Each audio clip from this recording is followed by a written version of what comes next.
مہندی کے مسئلے کو کھایا جا رہا ہے. ہاں حضرت قاسم کی شادی آج تک ہم نے بھی نہیں پڑھی، ڈسکسبل موضوع. اب اقوا قول یہ ہے کہ یہ شادی نہ، لیکن بالآخر کچھ علماء نے، حتیٰ سید مرتضیٰ نے لکھا ہے کہ امام حسین کی بیٹی کی شادی جو ہے قاسم سے ہوئی. نام انہوں نے جو ہے بجائے فاطمہ کے زبیدہ لکھا ہے. کیا کریں گے اس کا؟ اب وہ کہا جا رہا ہے جی کہ یہ شادی کو ڈسکس کرنا جو ہے اسسینیشن آف دا کریکٹر ہے. اگر حضرت قاسم کو معاذ اللہ کسی حرام الہی کی نسبت دی جاتی، یہ تھا گناہ. شادی کی نسبت دی جا رہی ہے، یہ قول بھی ہے یہ قول بھی ہے. صحابہ چلے یہ قول ضعیف ہے، قول لیکن علماء مراجع سے سوال ہوا ہے،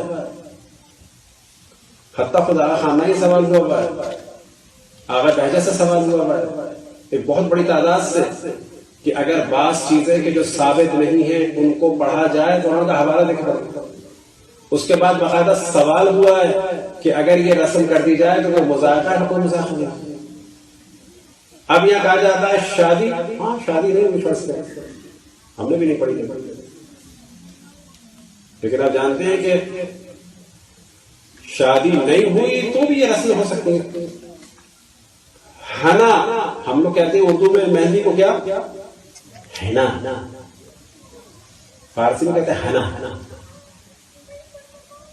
گوگل فارسی میں لکھ کے حنا بندی یا عروسی یا قاسم، ساری فوٹوز آ جائیں گی پورے ایران کی ہر امام بارگاہ میں حضرت قاسم کے بارے میں رسم ہوتی ہے.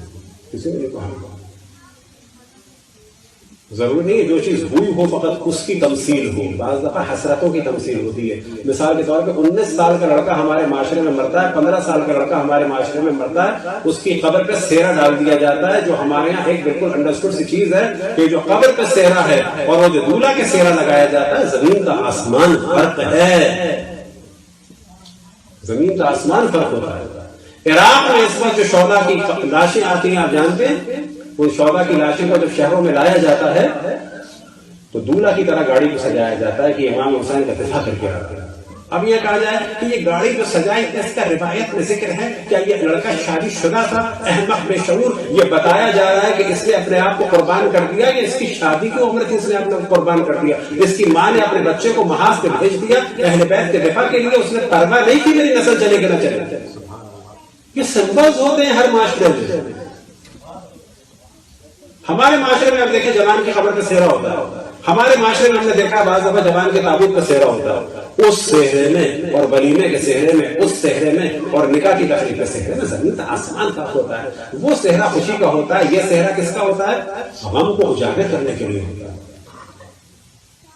تمام مراجع سے سوال ہوئے، کوئی حرج نہیں، کوئی حرج نہیں. کیا ضروری ہے؟ اب یہ کہا جاتا ہے مہندی کی رسم تو ہندوانہ ہے، یہ تو انڈیا سے گئی ہے. نا بابا، مہندی کی رسم عراق اور ایران سے ہمارے یہاں آئی ہے، ہمارے یہاں سے نہیں گئی وہاں، یہ وہاں سے یہاں آئی ہے، یہاں سے وقت نہیں گئی. گوگل عربی میں جا کے آپ لکھیں عین عیسین ارس القاسم، یا فارسی میں جا کے رکھے اور اسی قاسم، ورنہ ہمارا ارادہ ہے کہ اس تمام گفتگو کو ایڈٹ کریں گے اور ان ساری فوٹوز کا اضافہ کریں گے اگر اللہ نے زندگی دی، تاکہ یہ سب کھیلنا ہو، کسی نے نہیں کرنا نہیں. اب یہاں پہ سوال ہو گیا سب کچھ کیوں ہو رہا ہے؟ یہ سب کچھ ایک حسرت کے طور پہ ہو رہا ہے. اب یہاں پہ کہا جائے کہ شادی تو ہوئی نہیں تھی، کہا جائے گا ہمارے معاشرے میں جب کسی جوان کی میت آتی ہے تو عام طور پر سہرا کس کی میت پہ ڈالتے ہیں؟ جس کی شادی ہوئی ہوتی ہے، جس کی شادی نہیں ہوئی ہوتی ہے. کس پہ ڈالتے ہیں؟ جس کی شادی نہیں ہوئی ہوتی ہے، ایک حسرت کے لیے. تو ہمارا کام ہے مراجع کے فتوے ہوتے ہیں. پھر میں عرض کرتا ہوں، میں نے ملنگ باباؤں کو دیکھے، میں نے آبا جانوں کو دیکھے. ہمارا ذمہ داری ہے غیبت کے زمانے میں مراجع کے فتوے ہوتے ہیں. سلوات پڑھے گا محمد والے